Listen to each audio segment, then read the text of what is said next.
Hello,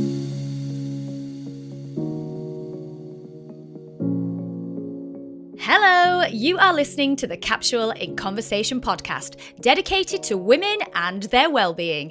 I'm Natalie Anderson, and today I'm joined by former BBC Apprentice star and founder of personal development program Belief Coding, Jess Cunningham, to talk the science behind negative self-talk, combating our core beliefs, and her step-by-step guide to transforming your life. So sit back, relax, and get ready to join us in our conversation.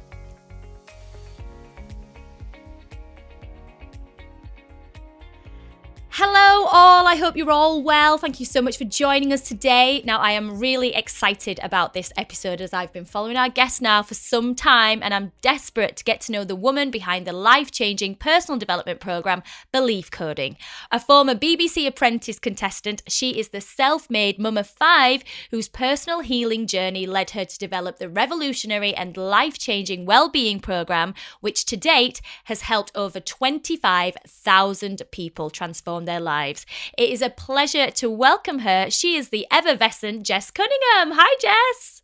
Oh, thank you. Do you know, it's so weird hearing you introduce me like that, because I think sometimes when you have such a different journey in your life, and we've just briefly spoke about that, you don't really recognise where you have got to until somebody actually describes you. So yeah, I'm really excited to be here, actually. So when you say that, do you mean, like, for example, like this is the first time, I suppose, not the first time, but among this time in your life now where rather than being Jess from The Apprentice, it's like you're Jess, you are the founder of this incredible program that's helping so many people, and to be recognised for that?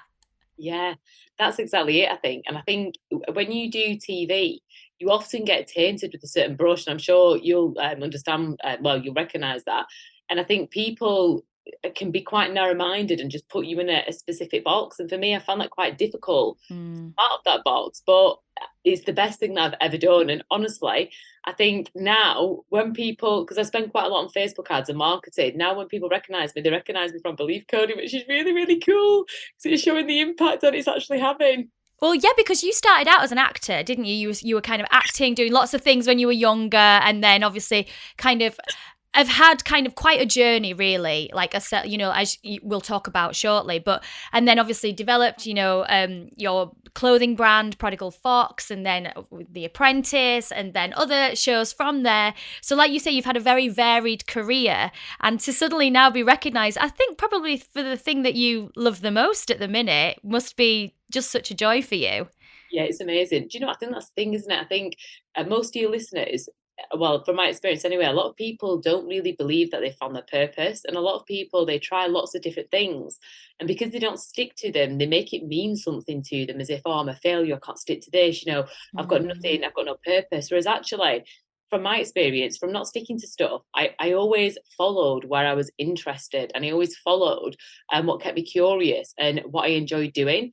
Whereas I think, especially when you have business, people tell you that you need to stick at it.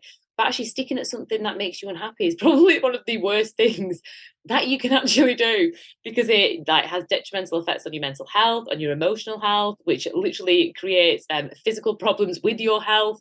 And I think, I think for me, I actually don't mind that I've done lots of stuff, because all of that stuff has definitely led me to doing Belief Coding, which I know is my purpose.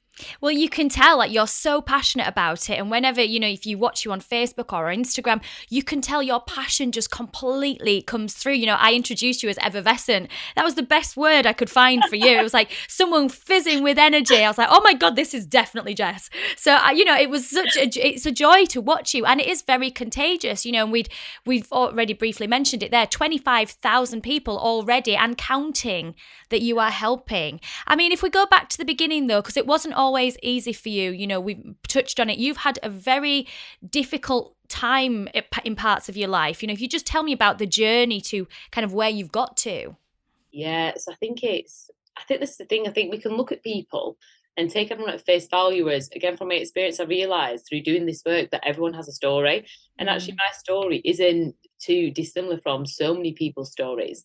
So I think for a long time, or for most of my life, I very much felt like the odd one out, like the black sheep, like there was something wrong with me. I don't really know how to articulate it. I just felt like I never really fit in. And then a couple of weeks before I went on The Apprentice, I had two businesses. I was looking after my three children at that time. I was under, oh my God, just so much stress, and I had to do that bloody business plan. Jesus, the business plan tipped me over the edge. Anyway, about 2 weeks before I went into The Apprentice, my little girl Pops got in bed with me and she brushed my nipple. And then that triggered memories of childhood sexual abuse. So the day after, I woke up and nothing had come back then. I just felt physically sick and I just knew something really bad had happened, but I didn't know what. And I just needed to just get to my mum's house. And now my mum lived 2 hours away. So the kids had gone to school that day. As soon as I picked Pops up, I literally was like, right, I just need to go and see my mum. I just need to go to my mum. And I just knew I had to go there. As soon as I pulled up, I literally ran upstairs and I was physically sick in a house. And I was like, oh my God, I've been abused. And like all of this stuff started to come back. So I think if anybody listened to this, if they've ever suppressed any memories or had repressed memories, when they come back, you can't, well, for me anyway, I couldn't quite understand how I could forget something so big. And it sends you a little bit crazy in the sense of, for one, like nothing bad up until that point had ever happened to me. So, and I'm a great believer in the universe, in God, in, the power of manifestation, in, high vibing, living life or whatever. So when this stuff had come back, I was like, whoa, this doesn't happen to people like me. And I couldn't quite grasp what had happened. Anyway, so I nearly didn't do The Apprentice, and it was my mum and my sister was like, look, you need to do this. So in the interim of finding out them 2 weeks, I went to see a therapist just to kind of confirm like what was going on in my head, if it was real, if it was not real, because it felt like a nightmare. And that is the only way I can describe it. And I think for 2 weeks, I listened to Helen Reddy's song, I Am Woman, Hear Me Roar, in numbers too big to ignore. And I know too much to go back and pretend. And that song literally just got me through this 2 weeks. And then a bit of a strategy, well, not even a strategy, actually. I think when I went into The Apprentice, I was still a little bit uneven. And my strategy was, right, just put this in a mental box to deal with later. So throughout that filming process, every time something started to bubble up, I was like, put it in a box and deal with it later. And I literally was putting my emotions in this box to deal with later. Now, knowing what I know now, because of belief coding and from all the trauma work I've done, from the work I've done to do with the subconscious, the human behavior, everything, that's the worst thing that you can do, is put it in a box to deal with it later. Anyway, fast forward, I'd literally suppressed all of this stuff. And then I did Celebrity Big Brother, but we won't go into that one too much. However, with that really started to bring things up. And again, I started to react. I was getting angry easier. And everything was kind of feeling like it was starting to get out of control. And then shortly after that, my three girls' biological father, he passed away. And I think at that point, then a month after that, me and my fiance, we had a miscarriage. So at that point, I just can't. At that point, that was probably the lowest I've ever been in my life. Now, I'd gone from a year prior to that moment, of believing in, the power of manifestation, feeling like the luckiest person in the world, all of this stuff, to discovering I'd been abused as a child, my three girls' father passing away, and then having a miscarriage with the love of my life. So in that moment, I just couldn't comprehend why. Why has this happened to me? Why me? And I went very much into this victim mentality.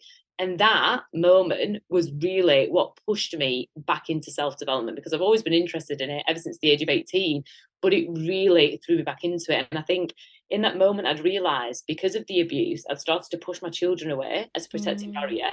And I think that when my ex-partner passed away, I knew I needed to make sure that my girls would absolutely thrive, not just survive. And from just going into doing loads of sorts of training, really throwing myself into absolutely everything to do with human behavior and self-development, I ended up healing everything to do with my anxiety, low self-esteem, the abuse, everything. And yeah, it completely changed my life, and it's completely changed my children's life. And that literally led me to creating belief coding. I mean, it is like you've just explained then, it's an awful lot to deal with. And I suppose in a lot of ways, you have to strip back to that very most raw version of yourself in order to build back up. And not everybody is ready for that, are they? You know, not everybody is ready to have that moment of, oh my God, I need to face this. And to get to that place of vulnerability and I suppose despair in a lot of ways is a terrifying place to be. But from the work that you do and what's so amazing about what your journey has shown is that from that place you can build back and you can come back kind of better, more understanding. So, you know, just talk to me about then the steps of developing belief coding. Ever since being 18, that's literally when I got into self-development. And then when I had my three girls, you kind of get out of stuff because motherhood takes over. Yeah. But I've trained in like NLP, Psych K, the emotion code, Reiki, what else? Positive psychology. I've trained, like, learned about human behavior. I've learned everything to do with people, the subconscious, and what we are capable with. And this is literally how belief coding was created. Just from an old as well, I'm a big believer in the higher powers that be. So I truly now believe that everything that I've experienced in this life has led me to a point where I was supposed to develop belief coding because Mm. it is phenomenal. It is absolutely incredible. And I think one thing I've realized is, like, when everything started to come back, that would never have been the right time. Whereas having to go through that journey, it did give me that deeper understanding, but also it made me understand that not everyone actually wants help, or they're not even aware of they want help. And I think I was very much in victim mentality where I couldn't believe it had happened to me. I needed everyone to rescue me. I needed somebody to throw me a lifeline. Whereas that, when I needed that, I stayed in that really sort of heavy place where nothing really happened. Whereas as soon as I decided, right, I need to change, I need to do something about this, I need to make sure my girls are okay, that's when everything changed. And I think it's taking the responsibility for the way we feel, for the way we act and the way we react. Whereas most people don't understand that it is literally a choice. But they think, I'm just naturally an anxious person, I'm naturally an angry person, I'm just a natural worrier. When we're not, these natural states that we tell ourselves we are actually created states from past experiences, which basically means we can also uncreate the states that we constantly live in. And in a lot of ways, what you're saying there, a lot of this is learned behavior from like the ages of like 0 to 6, isn't it? Kind of in the formative years. And how, what you were saying about, that victim mentality of like, help me, help me. That's something that is very childlike, which is protect me, help me, sort me out. Whereas, in adult life, it's very much about, I suppose, self parenting of going, no, I'm going to parent myself. I'm going to take accountability for myself. I'm in charge of my actions. I'm the one that can say, actually, if this keeps happening, I need to change it. I need to look and put the onus on you. That's right. Yeah. That is 100% right. And I think, again, a lot of people, they don't realize that they have that power, and they Mm. stay in that, they believe that their circumstances control them. And even if we look at everything now going on in the world, you know, we get to choose if we allow that to control us or not. And I know that can sound quite triggering to people listening to this because they're like, well, how can I control what's going on in the world? You can't control that, but you can control how you react to that. And again, Mm. I've been there, when everything was unfair, everything was someone else's fault, but yet it was affecting me. But I think when you see that actually you don't have to allow things to affect you, and the only reason why it affects you is like what you said, Nat, the first 6 years or 6, 7 years of your life, that's when your core beliefs are formed, when you don't have the rational part of your brain. So when your mum or your dad or a teacher shouts and say, don't do that, you stupid girl, you feel an emotion which doesn't feel pleasant. That creates a belief of, I'm a stupid girl, this is why I feel this emotion, because we don't have that rational part of us. And the parent, the teacher could be saying that because you're holding a sharp knife, but you don't view the sharp knife as dangerous. You just hear the reaction of, don't do that, you stupid girl. And then you can live your life feeling stupid. It's Mm. absolutely phenomenal. But what belief coding does, belief coding allows you to understand what your current state of beliefs are at the moment, find out when they were created, and then you change them. So you heal a lot of past trauma. Well, it's literally healing past trauma. I mean, I'm just sitting here now going, oh my God, like in my own head going, this is, and you talk about the science behind this. And a lot of that is part of that, isn't it? It's kind of going into that part of your brain and going, right, okay, let's examine this.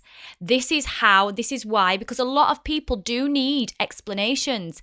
A lot of people need to be more rational. Like I'm quite a bit like you, I suppose, like, oh, well, it was meant to be, or, trust in the universe. But for a lot of people, they need to rationalize a lot of kind of actions, whys, hows, ifs, and also how to take control. So that scientific bit of it, of actually going back to looking at that part of your brain and developing it, this is because the thing is, I think as well, when in the line of work that you do, often people can say, you talk about healing or transformation or spirituality, and people can go, oh, is this a bit hippy dippy? And you're like, no, it's really not. Like, it's so much not that. Do you get that ever? All the time. Just to explain it really, really rationally, every time we experience something that feels scary, that creates panic, sadness, worry, fear, or any other negative emotion, our brain then stores that experience, and then it stores the emotion from that experience, so we don't experience danger. So for example, if we have that sharp knife and a parent shouts at us, it feels uncomfortable, it feels scary. So then what we associate is, the knife is scary, but also we associate it with being stupid or whatever was created in that moment. So what happens every time we're put in a similar experience, our brain will send that exact same message to the body to create those feelings, to remind us why this experience may not be a good idea, because look what happened last time. But what happens is it doesn't bring up the memory of last time until you ask for the memory. It just brings up the feeling. And the feeling literally stops us from doing what it is that we want to do. So again, another example, public speaking is like the second worst phobia after death that people most fear. And if you look at that really rationally, most public speaking fears come from school. When Mm. children, were asked to stand up, read a chapter of a book, they stammered, they stuttered. In that moment, they felt stupid, they were embarrassed, they felt shame, and the face expanded, went red like a tomato. So every time that they're in a similar experience where they need to speak in public, and it could be, on stage, or it could be literally in a group of friends, it could be with peers, it could be, with their colleagues, whoever it is, they just experience this feels familiar. Oh, it's not safe to speak up. I'm going to create shame in your body. I'm going to create anxiety in your body and fear, so you don't speak up. So it's constantly putting us in these situations. Now, to tie that into manifestation, I think a lot of people, if they believe in manifestation, when they are trying to get something and it's not going their way, they can make that mean maybe it's not for me. But actually, the Mm. things that get put in the way, like the obstacles, the emotions, the anxiety, the feeling, those are the very things that you need to work on to actually get you to what it is that you want. It's all this self-talk, isn't it? And how much of your time you spend in your brain just being like, oh, it's like you've got a million people in there to all talking all at once that you're going, well, you can't do this and you shouldn't do that. And if you did this, well, I might want to do this. You're like having this argument with yourself. But actually, being able to kind of rationalize, you'd need to channel that rational person and turn that one up that says, actually, let's revisit this. Let's look at this. You can unlearn certain behaviors. You can unlearn, and heal yourself so that you can go forward and live the life that you want to. I mean, just talk me through like the process of belief coding. Like, how does it work? How do people come to you? So it's interesting actually, just touching upon what you said about the negative self-talk. I used to have that all through my life. I had that like pretty much. I'd want to do something, I'd tell myself I was stupid, I wasn't capable, all of this stuff. And now I never have that voice. Or like, actually, no, sorry, not that I never have it. I probably have it like 5 to 10% of the time. And when I do have it, I'm aware, okay, so what does this mean? Why is this coming up? And I'm able to find out exactly why I'm thinking that and change it. So the way belief coding works, if you have, we call it a discomfort. So we always work with a discomfort. And a discomfort is something which makes the person feel uncomfortable in their life. So it could be something like chronic back pain, or it could be a fear of flying, or it could be that they bite their nails, or it could be that they feel anxious, or it could be that they have depression. Whatever it is that's making them feel uncomfortable, we use that to work with. This feeling that they're experiencing in their current life, we're able to find out exactly why they feel that or exactly why they do that. we use a technique called the human compass, which allows us to get answers from our own subconscious using muscle testing. It's phenomenal when it works. What happens then is we're able to go back to the exact memory or moment or experience that created those feelings, that created the chronic back pain, that created the depression, that created the anxiety, that created the fear of flying. And like you said, it's going back to the reflection of the inner child. When you're there, we then empower that part of us that felt so disempowered to know that they got through this and they can do anything. And by doing that, it instantly changes the person's life. So we have been conditioned to believe that transformation is a hard, long drawn out thing to do, that people can't change, a leopard never changes its spots. That's a load of BS because all you need to, and also, so I think because let's look at depression, for example, because depression and anxiety is felt on such a heavy level in the body, the mind, and the spirit, we genuinely believe that it's going to be a long journey to pull ourselves out, not even pull ourselves out of it, to release ourselves from these feelings. Whereas generally, that depression started from one experience. And then that one experience has triggered lots of different experiences from that moment, which then creates triggers, creates more depression, creates the darker, deeper feelings. But if you go back to that one experience that created depression, you can literally just release so much of that. And just to put it into perspective, we've had facilitators that have worked with clients that have cleared depression in one session. And don't get me wrong, that's not every session, but it's, that's like, it's amazing. And then again, if we look more on kind of like a mental health aspect, we've had clients that have worked with people who've got major depressive disorder, post-traumatic stress disorder, psychosis. And again, using belief coding, the people have now been classed not having any mental illness, because it is literally our experiences in life that create all of these things, all of them. And so do you think then, like what we were saying before about like the science behind it, of tapping into that and into the body and kind of tapping into that part of your brain, suppose in some ways, like with hypnotherapy, it's a part of the brain that we go into, and like some people are like, oh, I'm not sure if it works, and for others it absolutely works. Is going into that deeper self-conscious, and going into there and saying, right, okay, work with this, work with that. Does it work in that sense of it's going into those parts of the brain that sometimes we don't acknowledge?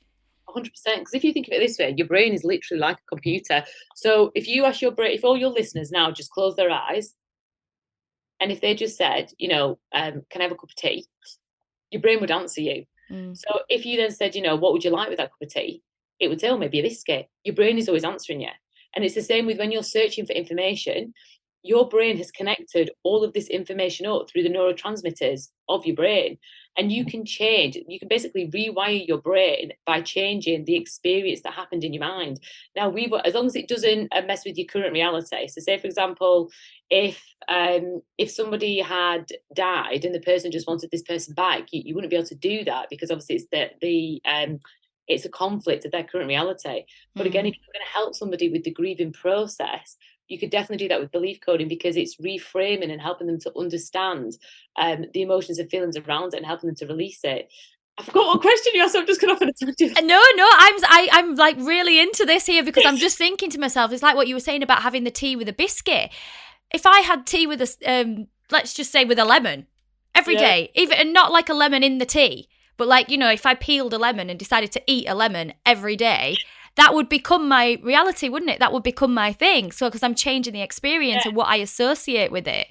And that's, I suppose, in a way, what you're kind of saying is like, by working through this with the people that you have kind of like acting as like facilitators and the people that you've trained up, working with somebody to change that pattern, to change that belief system, you create a new belief system.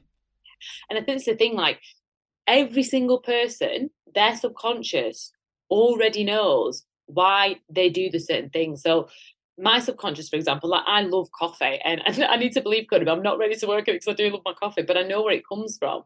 But my subconscious knows why I love coffee.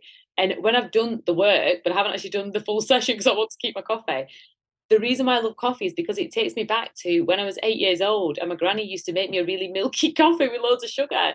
So it made me feel loved. So there's a benefit to me having the coffee. It makes me feel loved. But again, if someone would have said to me, "Oh, why do you think you drink so much coffee?" I mean, to be fair, I only have 2, 3 cups a day. But if someone said, "Why do you think you drink so much coffee?" before knowing the reason why, I probably would have said, "Oh, just like it. I just love it." But there's always a reason why we do stuff.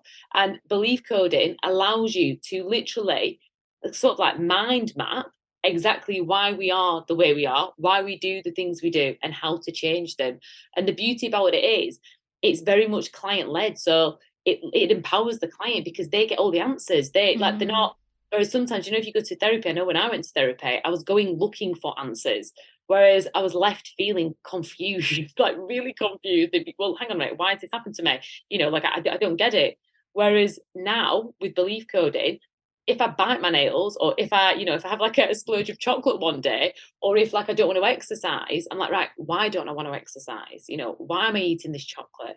And it takes me back to an experience that created a belief that's been triggered in the now moment, which is making me act the way I don't want to act. So just to ask a slightly different question, though, how would that work with, like, for example, actual things that are genuinely going on in your body? For example, like your menstrual cycle, which Yeah. that could be, like, let's just say you want sweet things or whatever. You could be triggered by your hormones, which So doctors would say that that's scientifically proven. How do you know which is which? combat that. So if you think of it this way, so let's look at addiction, for example. So addiction, you're triggered and it releases a hormone, which then makes you, sorry, not a hormone, releases a chemical, which therefore makes you do the thing you don't want to do. But the trigger is what released the hormone. And just to put it into perspective, I used to suffer horrifically with PMS, like literally to a point where my hormones would be everywhere. I'd be really stressy, really shouty. Like the week before that I was due on, my pop out, my fiance was like, "Okay, I'm going to leave you alone for a week here, Jess." Children.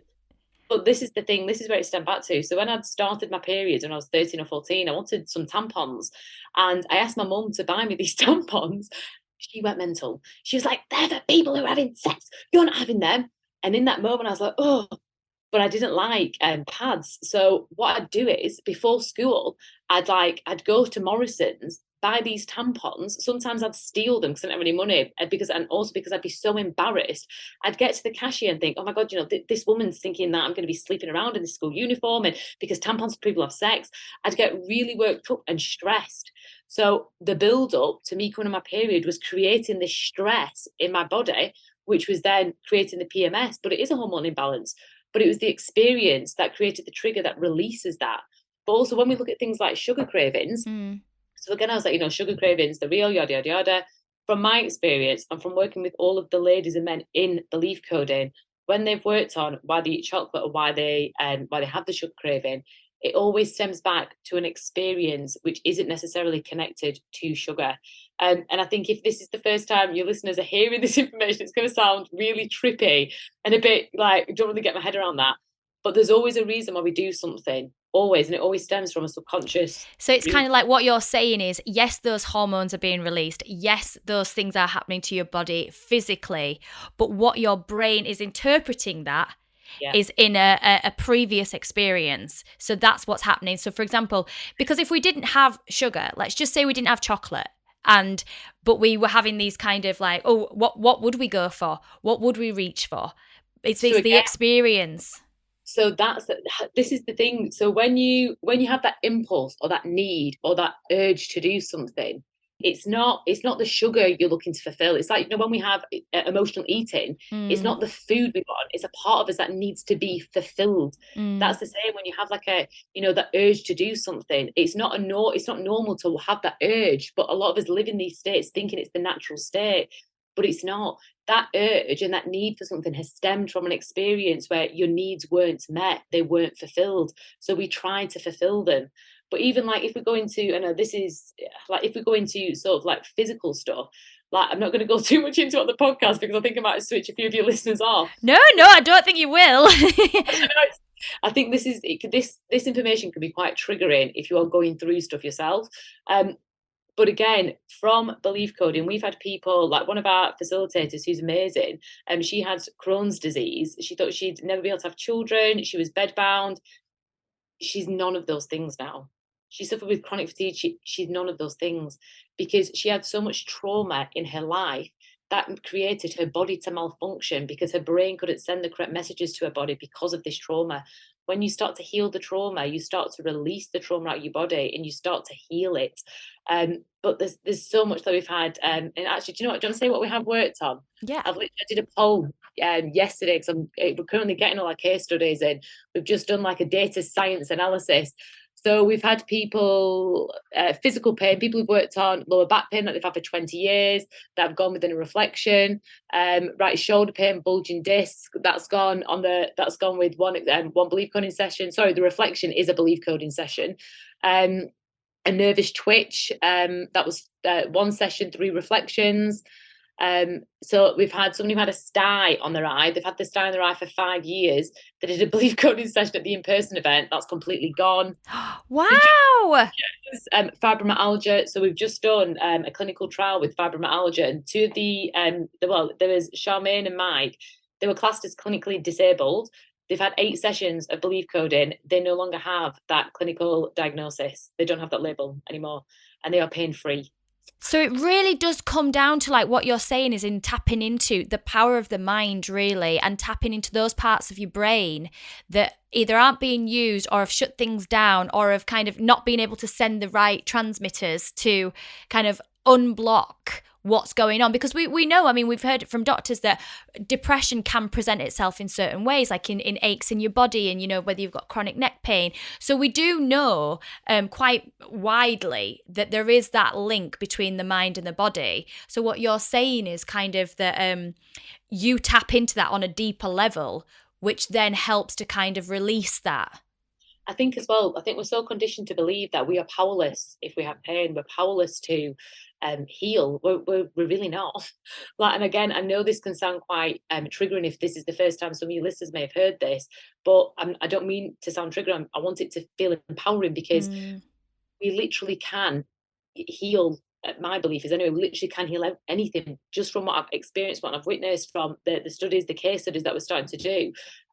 It's phenomenal because when you experience something traumatic, and again, when we say the word traumatic, people might think domestic violence, sexual abuse, whereas if they've had nothing traumatic happen to them, but they have chronic illness, they would think, well, that's not right. But trauma is how we personally experience it. So you could have somebody that has experienced domestic violence and it will feel the same to another person that was just shouted at by a teacher. They're both trauma. Some is classed as bigger trauma, some is classed as little trauma, but it's how we perceive it in that moment and how it's stored in our body. But when we have something traumatic stored in our body, our brain can't send the correct messages to our body. So it makes perfect sense that it does malfunction. Whereas when you go back to that traumatic experience and you reframe it, you release or break that trauma cycle. So the correct messages start to get sent to the correct places in your body. I mean, that's kind of a bit more of a layman term explanation of. But then that means, but like you said, but then that actually means that there is, for anyone out there that could be really like in need of help, whether it's mentally, whether it's physically, to be able to kind of tap into that and think, okay, well, I might have exhausted other options. I might have been on medication for years. I might not be able to do X, Y, and Z. It's absolutely worth looking into just to kind of, you know, if you're curious, to look into it and see kind of how you can move forward. And I mean, like we've said, 25,000 people you've helped and growing. I was going to say, and growing every day. Yeah, so I think we had about 20, when we looked at our data, we had about 25,000 full facilitations that have been done. That was back in October, so obviously that's like 6 months ago now. I don't even know what the figure would be, but we've had some of the ladies have been doing this for 14 months. They've done well over 200-300 sessions, and then during your training, each facilitator has to do a minimum of 18, and we've now got just over 1,000 facilitators. I know, it's amazing, which is fantastic. So people can actually come to you to be trained in how to help other people, essentially. Yeah, so just like you would learn how to do hypnotherapy, so you can offer a hypnotherapy session, or you would do, let's look, Reiki, and you can offer a Reiki session, or you would train in CBT to do CBT sessions. People train in belief coding to then offer a belief coding session where they can facilitate somebody, and help them through it, whatever they're going through. And so that's amazing for you, Jess. If you think like, God, what, 20 years ago or so, when people were talking about Reiki, it was like, oh, Reiki, they don't even touch you, kind of, is that like a massage? There was all that kind of chit chat. There wasn't there? And it is now considered by medical professionals that actually you can get this to help you more holistically. So, would you think that for you, like belief coding, you would hope that we'll have the same kind of recognition? Yeah, that's my aim. I think now, the exciting thing is, so a few of the facilitators, they're like, oh my God, you'll never guess this. And I've heard this story about 5 or 6 times from different people, but they've been out and about, and then they've overheard somebody talk about belief coding.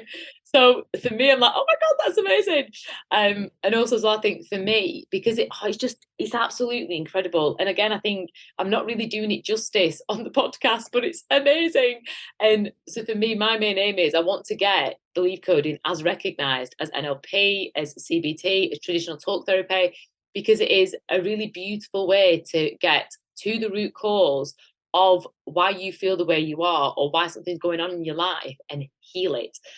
This year as well, which is really exciting, we're sponsoring Fern Cotton's Happy Place Festival. Yes, I was going to ask you about that, which is amazing because, like you've said, then getting that recognition, national, global recognition, and to actually be, part of that. Talk me through it. And we're also doing Flackstock as well. So in aid of Caroline Flack, we're also sponsoring Flackstock this year. But again, I think last year we were asked by Fern to come and do a come and do a workshop at Happy Place, and it was brilliant. Like, all of the ladies and men there were just so in alignment with belief coding. And it was just, if anyone is thinking of going, I definitely recommend to go. It was absolutely phenomenal. And then from that, this year, I was like, right, where do we, what is the main purpose of belief coding? What do I want to do? Right, I want to grow it. I want to grow it so my facilitators, again, clients, so we're getting that recognition, and so people are starting to take us seriously. So that's basically it. So we just decided to sponsor it, which is really cool. Very nerve-wracking though.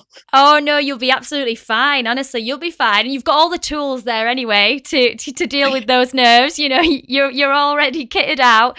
So what's next? I imagine, like, for you, it would be going global and kind of taking it overseas and reaching other audiences to grow it, as you say, so that you do get that recognition, like NLP and CBT.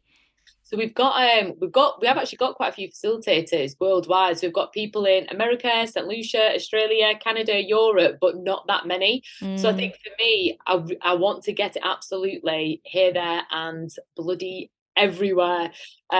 Because I think, put it this way, right? So I believe, like, if anyone's following Belief Code, and if you go on to follow this after Nat's podcast, it is a movement. Like, the men and women that are involved in it, because it's changed their life, but they are responsible for that change. They've done the work, they've belief coded themselves. And when you have something that changes your life in a matter of months, how can you not shout about it? How can you not become a raving advocate of it? I'm a raving advocate of it. And I think when you experience this shift, this transformation, you don't recognize yourself, but in a really positive way, you have to tell people about it, because if you've been at that dark place and you're no longer there, you also know that other people don't have to be where you were. So you have to shout about it. And I think that is how we've created just such an incredible movement of, men and women who literally, they just want to help people. Like, we're all like-minded. We've got this blooming awesome community where it's amazing. But you can't help but shout about it. So it's when you've experienced that that dark place. I've talked very frequently on the podcast about my anxiety and how it's manifested itself, and it's been horrible. And when you live in that place and you suddenly find something that works for you, you're right. You do want to shout about it, and you do want to go, you don't have to feel like this anymore. You don't have to feel like me.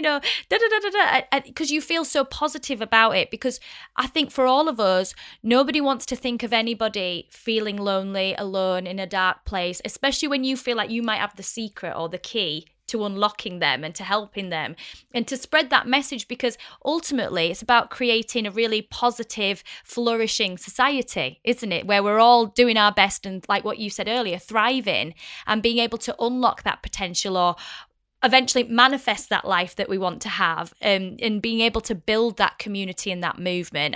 For you, you're now combining your love of self-development and healing with your passion for business. How does that feel for you? It's amazing. If you can literally help people live your purpose while being able to support your family, like that's winning. Do you know what I mean? And but everyone can do this. Everyone can literally have that. And if we just look at manifestation, again, abundance is all around. But when we think about starting a business, most people think, oh, I can't, or believe, sorry, oh, I won't be able to do that. What if I fail? What if I'm not good enough? But if you wanted to start the business and you had these beliefs, I know this will be a success. I'm going to be successful and I am good enough. Your actions are completely different. Mm. So all manifestation is a set of belief systems to enable you to take inspired action to get what it is that you're trying to manifest. That literally is manifestation. And don't get me wrong, like the magic of the world comes into play. And sometimes, you'll think of something that will just happen. But generally, when you want to manifest something, it's about taking inspired action. But we're only able to take inspired action when we feel good enough or even enough or worthy enough to be able to take that inspired action. To be able to move forward. Yeah. And I mean, for you, Jess, what would you say is the most rewarding bit of like everything that you're doing now? That just seeing people's testimonials.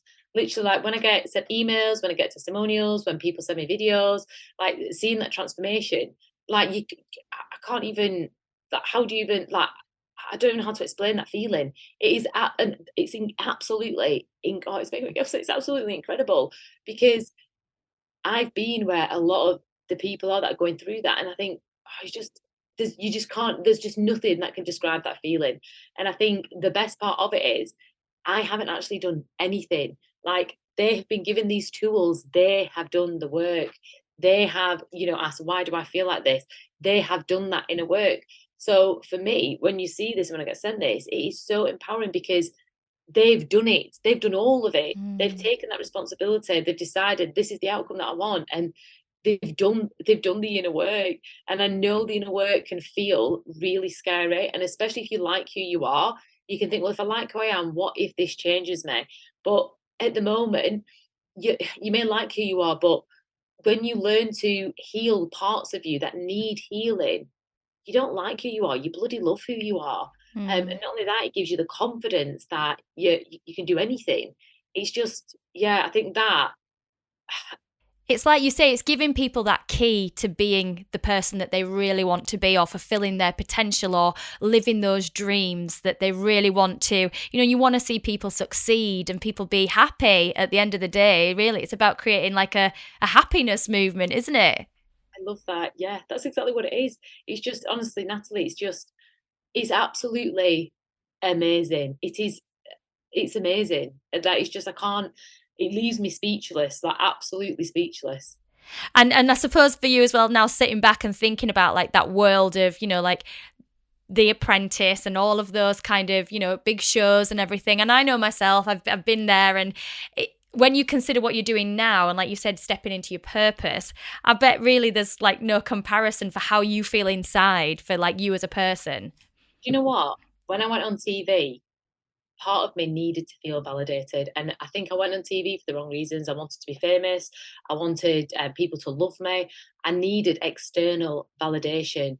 Knowing what I know now, that stemmed from the abuse from when I was younger. Whereas I can't imagine ever, like, when I look back thinking, oh my God, I was like that. I literally, so started dating my fiance and I was like, yeah, I might be going on Celebs Go Dating, And back now I'm like, what?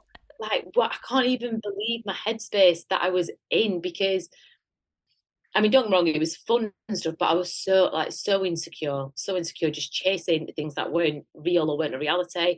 I didn't like at all who I was.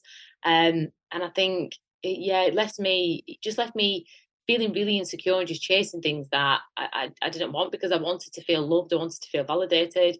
Whereas now, like I just could never imagine ever doing any reality TV again. Like I don't feel drawn to it. I don't feel compelled to it. I just feel completely different. It's really, really bizarre. And I think that's why when people recognize belief coding, it's like a full circle. But I don't know, it's weird. I just feel really humbled by it. It's amazing. For you, though, like we were saying, you feeling more empowered in yourself and having control over your own life and having control over your emotions, your destiny, all of these things.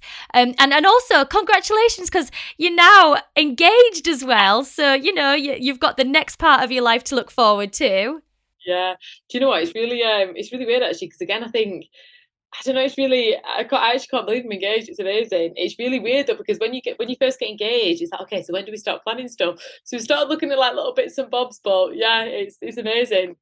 Can't believe someone wants me to be the wife. Oh, stop it. I was supposed to say this to you right at the top. Right at the top, I had congratulations on your engagement. And then we got so deep into chat so quickly. I was like, oh, and I kept thinking, I'll have to say it at some point because I wanted to congratulate you. Because like I say, I do stalk you a bit now and again on your Instagram. I was like, oh, look, that's fantastic. I'm so thrilled. But just before we have to finish up, what are your personal like go-tos? Just whether it's products, practices, just for protecting your overall health and well-being? So I think one thing that we can all do is acknowledge how we're talking to ourselves. So if you believe that you're a negative thinker, my assumption is you are talking to yourself in not a nice way. You're probably consuming things that feel negative. So one of the quickest ways to literally shift your energy and your feeling is stop consuming stuff that makes you feel crap. So in the sense that it could be food, it could be the news, it could be TV programs, anything that scares you, that makes you feel worried is not good for you. And again, when you hear yourself talking to yourself like, oh God, I'm rubbish, I'm crap, acknowledge that voice, because that voice is only giving you information from past experiences. And it's giving you that information because it thinks giving you that information is keeping you safe, which is in your zone of comfort. So acknowledge that little voice and say back to it, say, okay, no, I'm not useless. I'm actually amazing. And something so simple like that can start to rewire your brain. At first, it will feel like you're lying to yourself because you're not used to doing it, but stick with it. So that's the first bit. And then the second bit is self-care. And I know self-care is like a buzzword we're going around, but actually it's really, really important. And self-care can be literally just making yourself a cup of tea and sitting alone for 5 minutes. Or it could be having, a bubble bath with like nice creams or whatever. But just do something for you for 5 minutes. And I can guarantee me saying this will be quite hard for a few of your listeners to hear, because there'll be mums, there'll be women, there'll be people who feel like they have to put themselves last. But putting yourselves last, you're also teaching your children to do the same thing, because that is what they're seeing. And you're not selfish for putting yourself first for 5 minutes a day. You're giving yourself that love that you actually really deserve. And I think my sister was a prime example when I was having a conversation with her, and I realised that I did this up until she said it. But how many of us literally serve tea? We give everyone the biggest portions, then we end up with the burnt scrap at the end. But the best part is your children don't even eat their tea. So. Right, this is so true. And I am the worst cook in the world, like the worst one. I'm rubbish. The only thing I can kind of make now and again, which I would think I'm relatively good at, is like eggs, all kind of eggs, scrambled eggs, fried eggs, boiled eggs, whatever. But I can guarantee you, my son gets the perfect egg and I get the bashed in, burnt, horrible one. And I'm like, why do I never get the best egg? Ever. I never get it. Everybody else gets the best eggs. And I bet he doesn't even eat all his eggs. No, he doesn't. And I'm like, oh, and then there's never any left for me. I mean, don't get me wrong, I'm not saying give your kids like the burnt bit, but what I am saying is there's always enough to go around. Yeah. So even if it means just giving everybody else a teaspoon less, that means your plate is full. And that's what we need. We need full cups and full plates. I love that. What a beautiful note to end on. Full cups and full plates, ladies. Oh, Jess, we have run out of time for today, but it's been absolutely joyous to have you with me. Thank you so much for all of your insight, for telling me all about belief coding. It's really interesting. I know lots of our listeners will definitely be interested. And if you want to find out more about it, then do head to the Instagram page at belief_coding or the website www.beliefcoding.com. You can also follow Jessica on her Instagram at, is it the Prodigal Fox? That is, people used to call the prodigal. I'm like, it's prodigal, you got it right now. At the Prodigal Fox. For more well-being, fashion and beauty, as always, you can visit us at our website, www.thecapsule.co.uk, where you can also catch up with our previous podcast episodes by visiting the In Conversation page and subscribing to any of our podcast channels and YouTube. As always, please feel free to leave your rates and reviews. I do love hearing from you. It's lovely to read all of your messages and get your thoughts. And don't forget, you can also drop us a message at our Instagram at @officialcapsule. So that's everything. All that's left for us to say today is goodbye. So it's goodbye from Jess. Bye. Oh, thank you so much for having me on. It's been lovely. Thank you. And goodbye from me. Bye, guys.